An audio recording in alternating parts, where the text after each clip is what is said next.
Shuhuda mpya. Haleluya. Amen. Haleluya. Amen. Luka igice cha 19. Luka sura ya 19.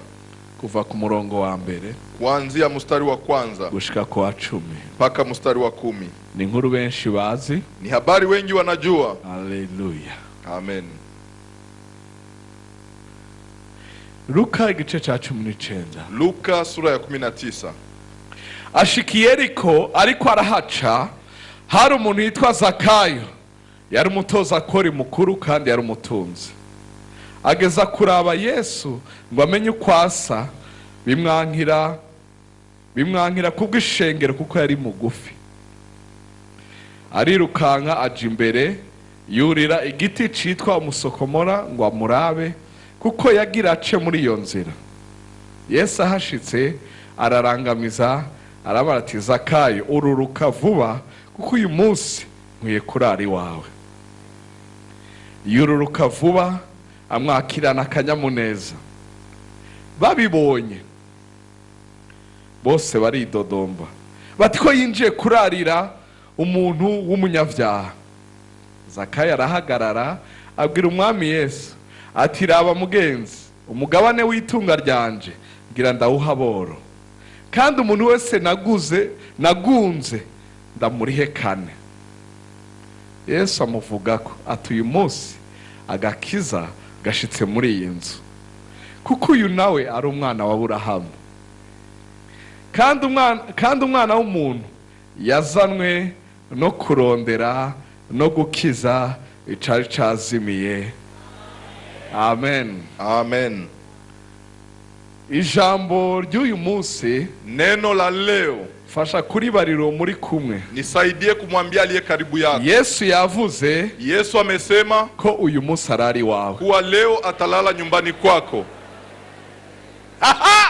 Haleluya. Amen. Ntaza kuhaca, hata pita, ntaza kuhirirwa, hata kushinda hapo, atalala kwako. Ntabyo yizeye, hindukira ibari rundi nambo watavyize uti, Yesu yavuze ko uyu munsi arari wawe. Mwambie mwingine, mwambie Yesu amesema atalala kwako. Mubaza akazina kiwe, muulize jina lake. Ukureho Zakayo, umubwire uti, wewe naka, Yesu yavuze ko uyu munsi arari wawe. Useme wewe fulani, Yesu amesema atalala kwako. Haleluya. Amen. Haleluya. Amen. Umve, araza kuko yamaze kuivuga. Sikia, atakuja kwa sababu amesha sema. Yavuze arashitsa. Akisema ni lazima atimize. Naho zibihuhuse, hata paje za naho z'abafarisayo n'abasadukayo n'abakuru b'ivyagezwe n'abanyabwenge b'ivyagezwe n'abakuru b'ivyanditswe n'abakuru b'amasinagogi, ararara Iwanje.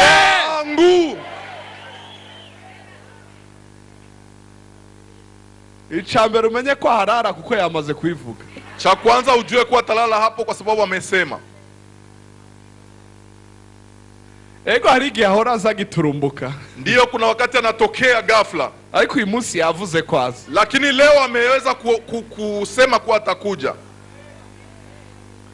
Ndavuze ngo yabivuze kwaza. Amesema kuwa atakuja.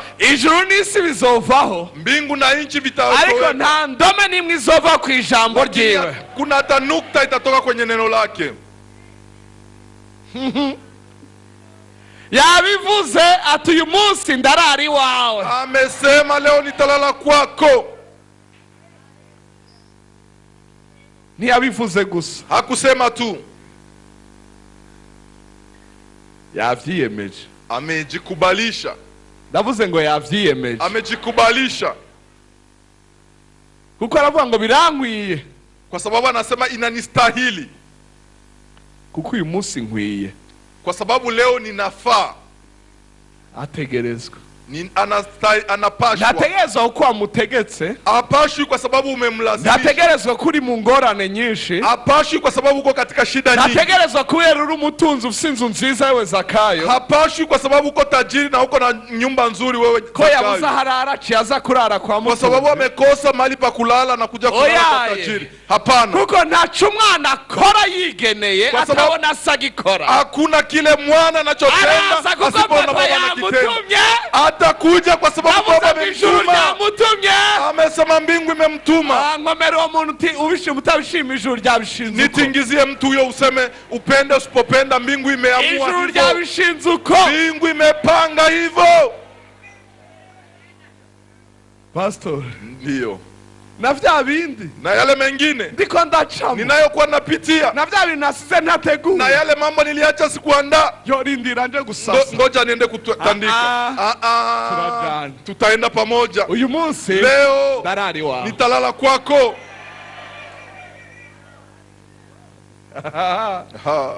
Ikindi. Kingine. Ninda kizi gituma ari buze. Ni nani anajua sababu atakuja? Ninde. Ni nani anajua? Uze kundaba dusohotse. Ukije kunitazama tukitoka. Ndaguha fanta. Nitakupa fanta. Kuko uri umwana wa Abrahamu. Kwa sababu uko mwana wa Abrahamu. Ariko arandaba natavyemera.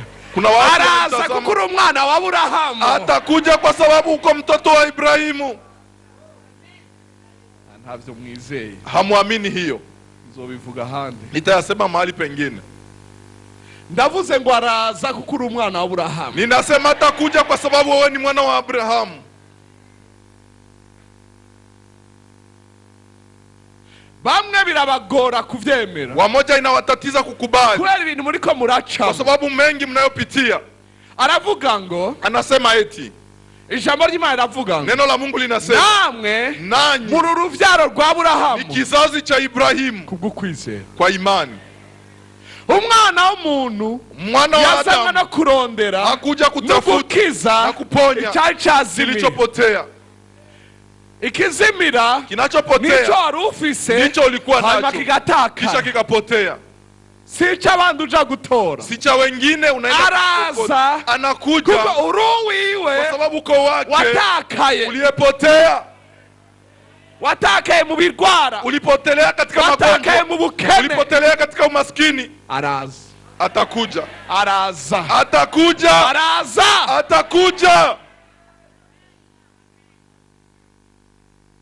Yesu yavuze, Yesu amesema uyu munsi kwa leo arariwa atalala kwako.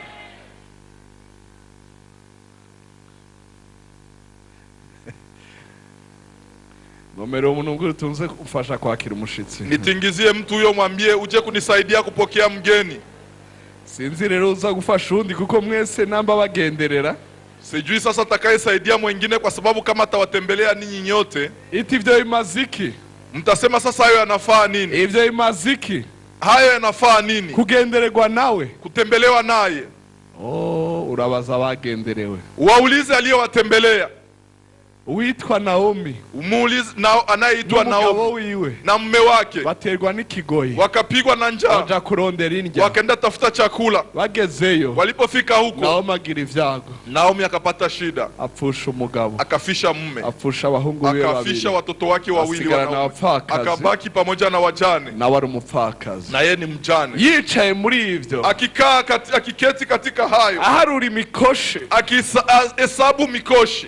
N'ivyago arimo. Na shida alizokuwa ndani. Sinzi ukugene vyari. Sijui namna gani namba huye n'umuntu avuye kwishabe. Sijui kama alikutokewa na mtu anatoka kwishabe. Namba arumvirije radio Golgota. Kama alisikia radio Golgota. Haleluya. Amen. Yumvako akasikia kuwa Imana Mungu yagendereye abantu bayo. Amekumbuka watu wake. Akoma baba kazana biwe. Akawashtua wale wakobwa banje. Wakwe zake. Wakobwa banje. Akasema binti zangu, nimwigumire ngaha. Mubaki hapa. Ndagiye. Ninakwenda. Naho ngowe. Ingawa nina shida. Ndagiye. Ninakwenda.